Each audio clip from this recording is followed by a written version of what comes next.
Hello बच्चों, आइए इस प्रश्न को देखते हैं। निम्न में से कौन सा मानव के उद्विकासीय इतिहास का सही क्रम है? विकल्प ए पीकिंग मानव, हीडलबर्ग मानव, निएंडरथल, क्रो-मैग्नन। विकल्प बी पीकिंग मानव, होमो सैपियंस, क्रो-मैग्नन, निएंडरथल। विकल्प सी पीकिंग मानव, निएंडरथल, होमो सैपियंस, हीडलबर्ग। या विकल्प डी पीकिंग मानव, क्रो-मैग्नन, होमो सैपियंस, निएंडरथल।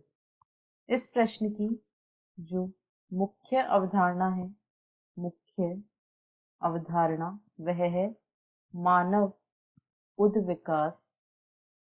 वह है मानव उद्विकास। यहाँ पर हम मानव उद्विकास के क्रम को देखेंगे कि किस क्रम में आधुनिक युग के मानव का विकास हुआ था या आधुनिक मानव विकसित हुआ।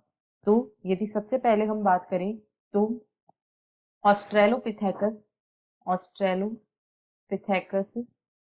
ऑस्ट्रेलोपिथेकस का उद्भव हुआ था। ऑस्ट्रेलोपिथेकस से होमो हैबिलिस विकसित हुए, जिन्हें हैंडीमैन या टूल मेकर भी कहा जाता है। इन्हें हैंडी मानव भी कहा जाता है। होमो हैबिलिस से होमो इरेक्टस का विकास हुआ। होमो हैबिलिस से होमो इरेक्टस का विकास हुआ और होमो इरेक्टस की जो मुख्य 3 प्रजातियां थी वे थी जावा मानव, पैकिंग मानव तथा हीडलबर्ग। जावा, पैकिंग तथा हीडलबर्ग ये सभी होमो इरेक्टस की ही प्रजातियां थी। अब होमो इरेक्टस से यहाँ पर विकास हुआ निएंडरथल का। निएंडरथल जो थे उनका विकास होमो इरेक्टस से हुआ और इसके बाद क्रो-मैग्नन विकसित हुए और क्रो-मैग्नन और निएंडरथल इन्हीं मानव का हाल ही का पूर्वज कहा जाता है। इन्हीं से आधुनिक मानव या होमो सैपियंस का विकास हुआ।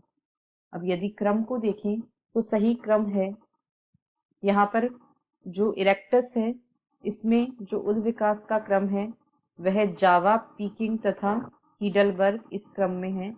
तो यदि अब हम क्रम को देखें तो विकल्प ए में कहा गया है पीकिंग मानव, हीडलबर्ग मानव, निएंडरथल तथा क्रो-मैग्नन, यह बिल्कुल सही है।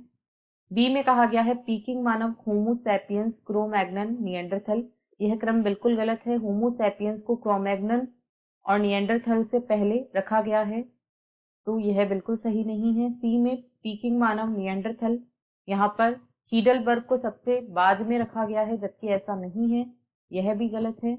और डी में पीकिंग मानव के बाद में क्रो-मैग्नन और होमो सैपियंस को रख दिया गया है, यह भी गलत है।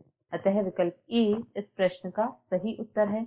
आशा है आपको प्रश्न समझ आया होगा। धन्यवाद।